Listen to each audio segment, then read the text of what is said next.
Okay, I'd like to welcome everybody back to my YouTube studio today. We're going to be taking a look at the ambush sites again. This is going to be part 2 of In the Dark. The idea behind all this is so that people can see what it might have been like when Buford and Pauline drove down New Hope Road that day. Now we're going to start off by recapping what we did last week. We're going to show the drive from the Methodist Church to the first ambush site first in the daylight hours, and then secondly in the pre-dawn hours. And following that, what we're going to do is take a look at the entire ambush route from the church to the second ambush site. And again, we'll do it in both daylight and dark. So keep in mind that pre-dawn hours covers a large period of time. It could be anywhere from almost totally dark to just partial light. We just took a stab at what we felt like would make for a good video. Now, Jim Moffitt and TBI's Warren Jones established the ambushes at being at 4:45 in the morning. So it was really dark at that point in time. So keep that in mind as you view these videos, and we'll go from there. First, a recap from last week. Now as we pull out onto the roadway, notice the pavement. It's more of a blacktop now, where back in the days it was either a chat or a chert type road, loose gravel. There was no center line, especially one that was reflective. And there were certainly no driveways or homes here in this area where an ambush party could have been hiding. There were no road signs like the ones you see here. And much of the route was covered in a tree canopy. Had we not had our parking lights on and following the reflective sign, we would not have seen the curve that we're going around right now.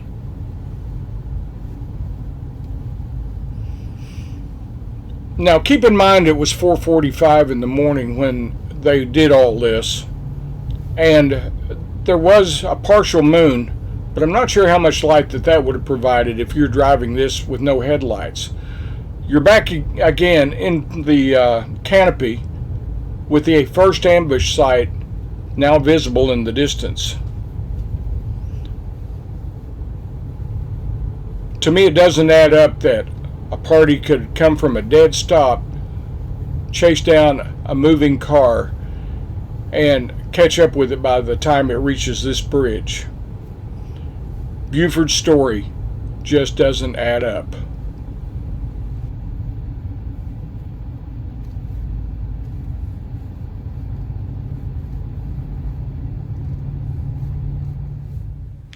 Now let's take a look at that same drive in the dark.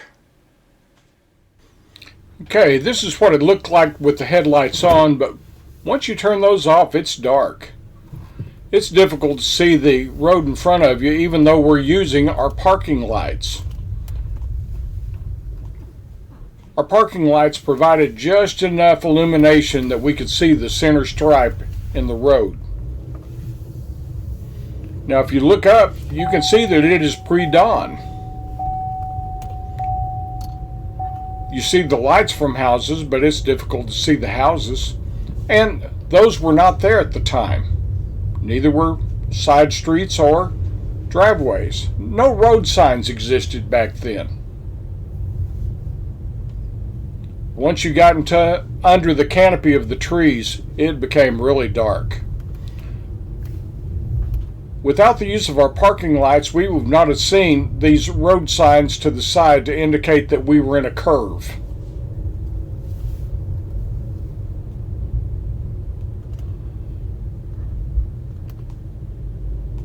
Now we come out from under the tree canopy, and you have a little more light, but again, the alleged ambush party did this at 4:45 a.m. when it would have been even darker than it is in this video. Now we're back under the canopy of the trees again, and it gets really dark. The parking lot provides just enough illumination that we can see and follow that center line. And that reflective line again was not there back in 1967. In the distance, you can see the upcoming ambush site. And it's difficult to believe that an ambush party could have started from a dead stop and chased Buford's speeding car all the way down this road, caught up with it by the time we reached this bridge without the use of its headlights. Buford's story doesn't add up.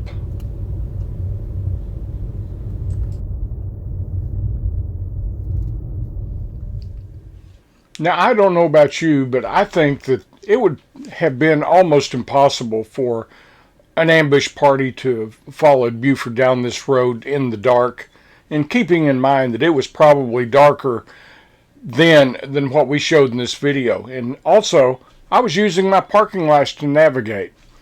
But now we're going to take a look at the entire length, going all the way down to the second ambush sites. Now, first we're going to do it in the daylight. Let's take a look at that.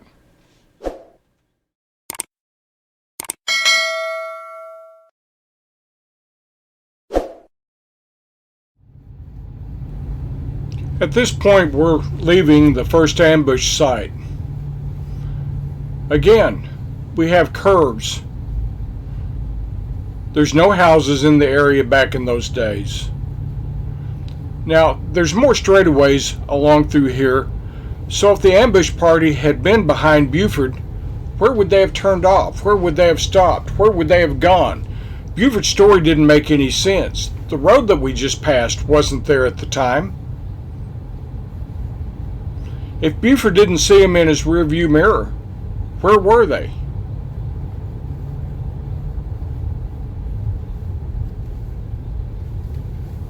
Again, keep in mind, it's 4:45 in the morning. At this point, Buford said that he's given it the gas and is trying to get away.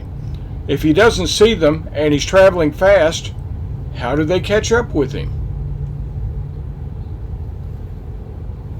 It's 2.1 miles from the first ambush site to the second ambush site. According to Buford's story, he was traveling very fast at this point. So if he was doing that and they were behind him, how were they able to see the roads if he couldn't see headlights in his rearview mirror? There's plenty of straightaways where if they had been behind him, he should have seen those headlights.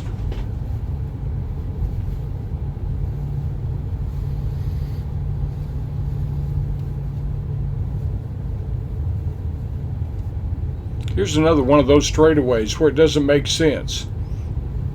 Even around a slight curve, you would expect to see an illumination of headlights in the trees.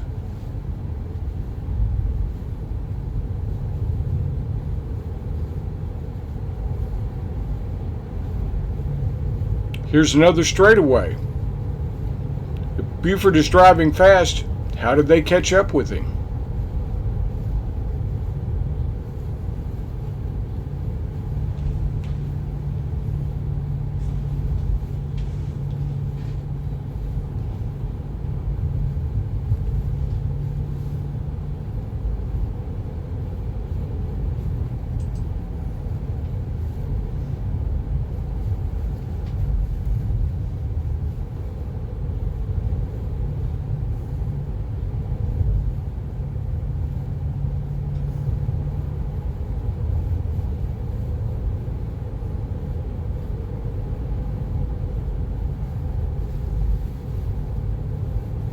Keep in mind that we are not traveling nearly as fast as Buford claims that he was.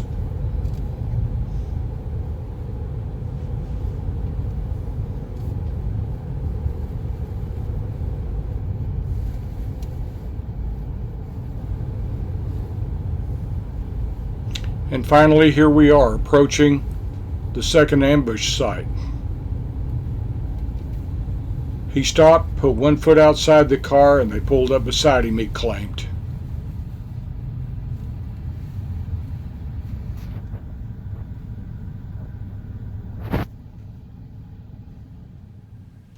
And now here's the same ride in the pre-dawn hours.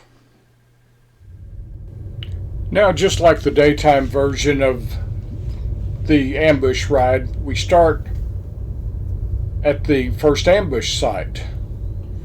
Now, Buford said as soon as shots were fired, he stepped on the gas, but he never explained where the ambush party would have gone. Now, if he's speeding down through here, and he assured authorities that he was, where did the ambush party go? There were no driveways for him to pull off in, no side roads back then that came off New Hope Road. And on this portion, there were more straightaways. Had they still had their headlights on, Buford would have seen them behind him. If they didn't have their headlights on, how could they keep up with Buford?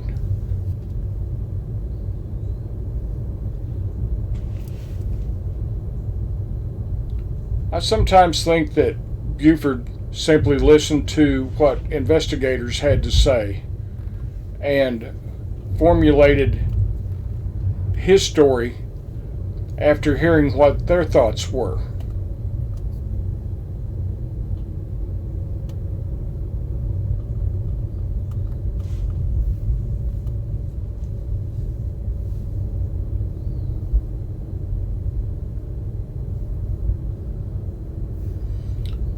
Can you imagine trying to drive this at even 50, 60 miles an hour in the darkness? The road's not striped, no road signs, nothing to reference where you are on the pavement.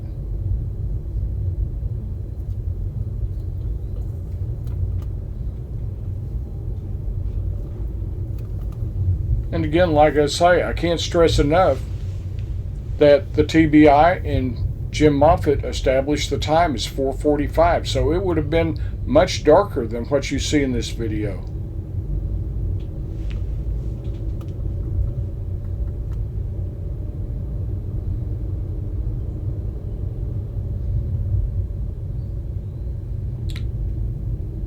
Had it not been for my parking lights, I wouldn't have known where I was at in the roadway.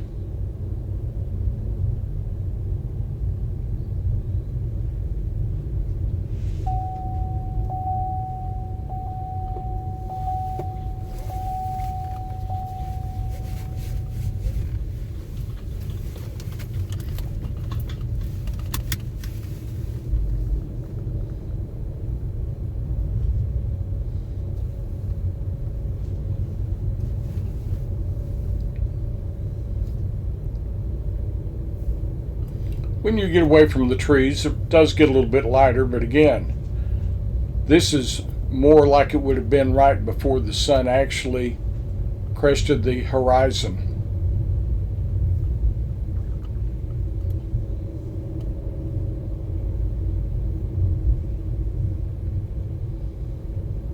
Now, my top speed in doing this was only about 30 miles an hour.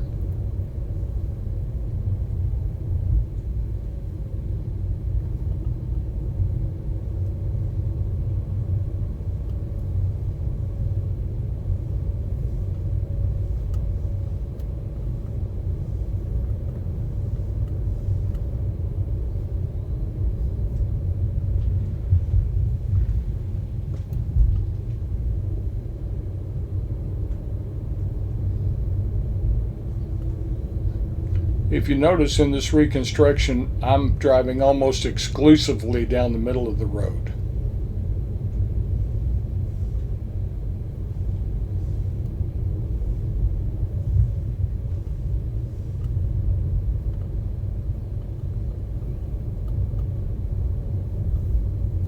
I turned my headlights on here only because I could see oncoming traffic.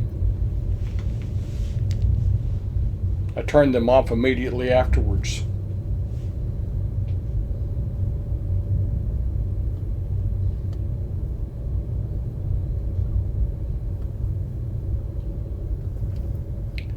Buford would say that as he reached the second ambush site, he stopped to check on Pauline.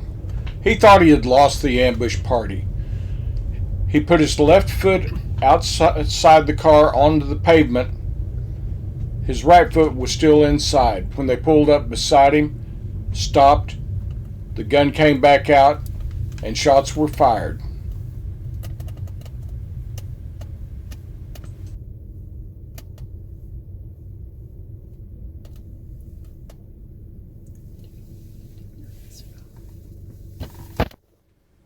I'm sorry, folks, but I'm not buying Buford's story at all.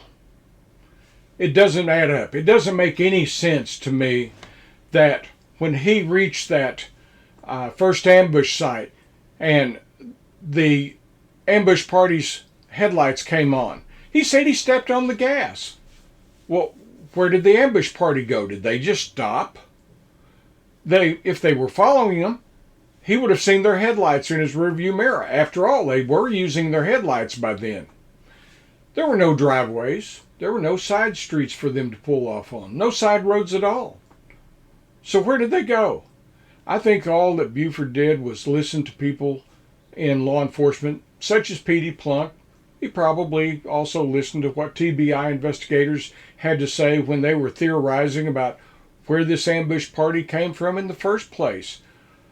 The only thing that they could think of was the church, because that was about the only place where a car could have hidden and waited for him. So he just merely crafted his story around that. I don't think that the TBI investigators back then, Warren Jones and John Sloan, believed Buford's story for a minute. But I think that there was a lot of interference that went into the investigation.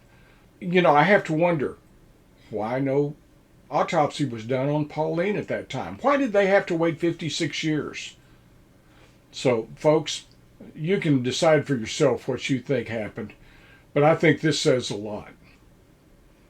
Now, we will be back Saturday with another Saturday Short. In this one, it's going to be a video of inside the old McNairy County jail. You can get a look at what it was like. Everything from coming off the elevator, walking through the cell block, seeing what those look like, the 20 bunks that were in the jail itself, along with the 2 for female prisoners. You'll see where that Pauline and Dewana would occupy some time there in the jail when they were up there, where that the meals were prepared, even a room where Carl PUSSER was said to have slept when he was on shift. You'll also see some of Buford's office, and got a little story there for you, so that should be interesting. At any rate, we'll see you next Saturday, and we'll go from there. And just remember, the truth has no agenda.